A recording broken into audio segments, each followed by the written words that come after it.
Hey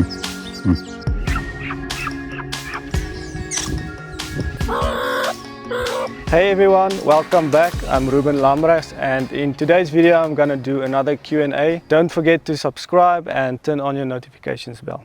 So first question is, how did you start working and living there? So I was actually born into this environment. My granddad bought this farm about 60 years ago, and ever since I've been living here with all the animals. My parents actually was the ones that took in a lot of orphan animals. So it's not something I created myself, it's just something that was there since childhood, so I grew into it and I love it so much now. What animals did you grow up? So since I was a child, my parents had Cindy the baboon. Cindy is the one I've grown the closest to because way before me she was even here. She's like a sister to me and my brother, almost 4 or 5 years older than me. So she have been there forever. She have actually helped us to raise many of these animals, especially the warthogs. They would sleep with her, she would take care of them. We obviously didn't teach Cindy how to give them bottle, but at least she gives them a lot of comfort and attention. So she really did a good job. And then we had many warthogs, we had zebras. There was a time that we even had cheetahs, but unfortunately many of them didn't make it. There was one that made it. So I was exposed to animals quite early in my life, and I really believe that's when I developed a love for them. Any tips for beginners working with animals? By the way, I'm not an expert with all the animals. I do know quite well warthogs, meerkats, mongoose, the ones we have here. So my advice would be to study the animal species that you are taking care of, because each one is very different to the other. I am always gentle with them, very caring. Especially with baby animals, they need a lot of time with you. When they're early in life, you need to really be there for them, because that's the time they really bond with you. That's the time where they feel loved. So that's very important, to be very gentle and caring and be with them all the time, not just lock them somewhere in a cage or make them feel abandoned or lonely. I really believe that's some of the reasons why animals tend to get aggressive when they're old, is in their childhood when there wasn't enough attention and love. So next question is, in your videos you wear t-shirts and shorts. Aren't you afraid of mosquitoes?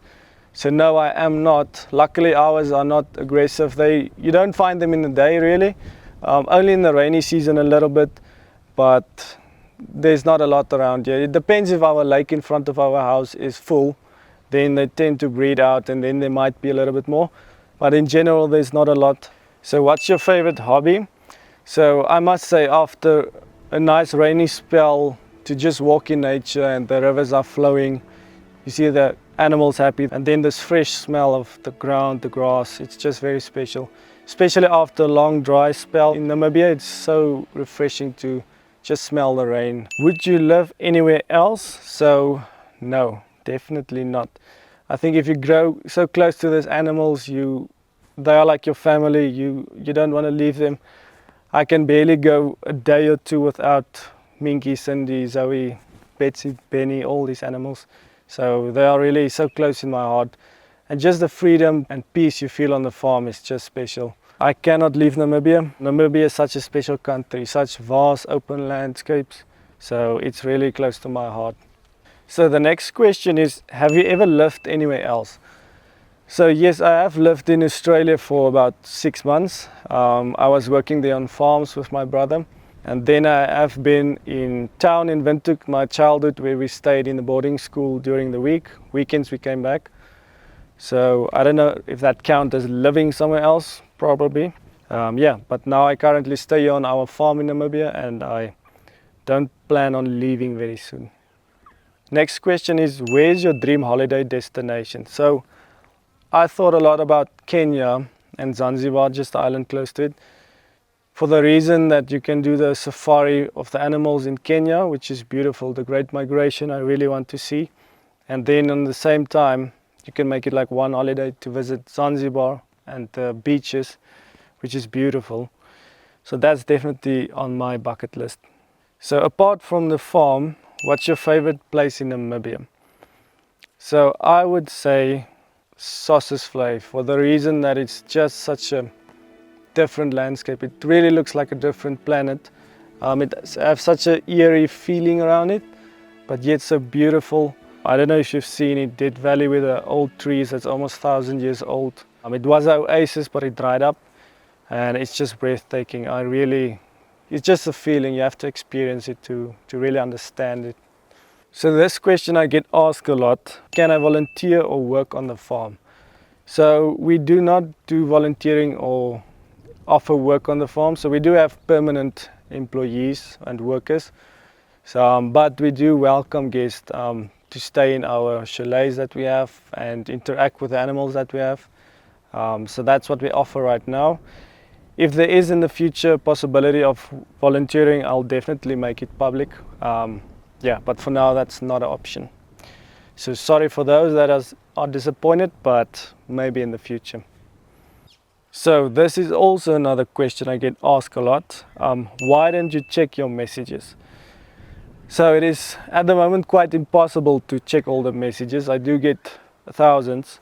I try and scroll through them, but I must say it will keep me hours on my phone, and I don't want to be all the time on my phone. I still have other stuff I would love to do. So I'm sorry that I can't always answer those. I wish I could. I'm the type of person that would love to answer all of them. But yes, so I don't always have the time for it, and there is a lot of messages. So sorry for those that I disappoint in that. So what's your ultimate ambition in life?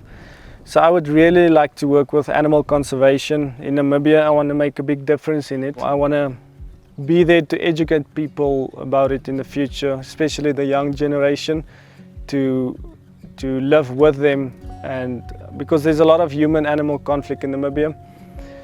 So that's something I really want to be part of.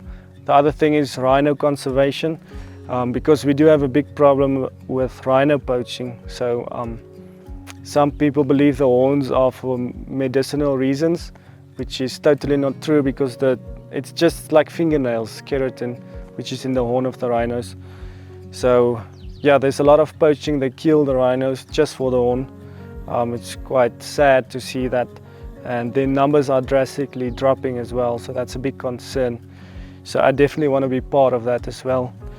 And then just generally speaking, I would just want to continue being in such a peaceful place in my life, surrounded with many animals like I am at the moment, and hopefully I can be like this and stay like this for the rest of my life. Okay guys, so that's the end of this video. Thanks for watching. I really hope you enjoyed it and that you learned a lot. If there is any more questions, I will do another Q&A in the future. So if you did like this video, please give me a thumbs up, and then I'll see you for the next video. Cheers.